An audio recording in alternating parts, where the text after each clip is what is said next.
강력한 사회적 거리두기로 다중이용 시설에서의 집단 감염은 주춤했지만 요양시설이나 종교, 교정시설 감염은 여전합니다. 정부가 일부 대면 종교 활동을 허용하기로 한 가운데 고위험 시설을 매개로 한 집단 감염을 확실히 차단하느냐가 관건이 될 전망입니다. 보도에 황혜경 기자입니다. 지난달 주요 집단 감염 발생 현황입니다.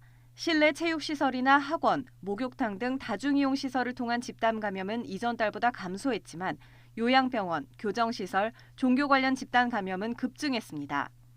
특히 BTJ 열방센터나 진주 기도원 등 집단 감염 발생 장소를 방문하고도 검사를 받지 않은 사람이 많아 지역사회 전파가 계속되는 양상입니다. 감염이 지속되는 종교시설이 방문자 등은 즉시 검사받기를 요청드립니다.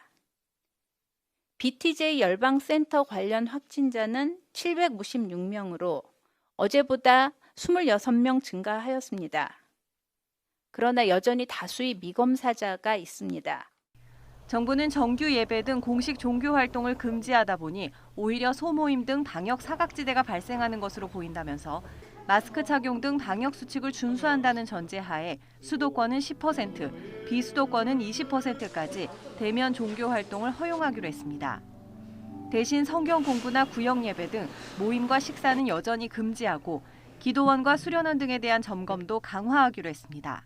종교계 전체의 종교 활동들이 지나치게 위축됨으로써 오히려 좀 더 공식적인 종교 활동 외에 소모임들이라든지 어떤 종교적 욕구를 해결하기 위한 다른 부분으로서의 문제가 불거질 위험성이 있다라는.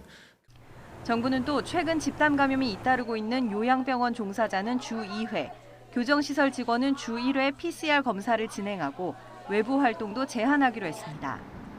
하지만 고위험 시설을 중심으로 최근까지 확산 추세가 이어지는 가운데 조만간 현장 예배 등도 일부 재개될 예정이어서 이 같은 조치만으로 확산세를 잡을 수 있을지 우려는 가시지 않고 있습니다.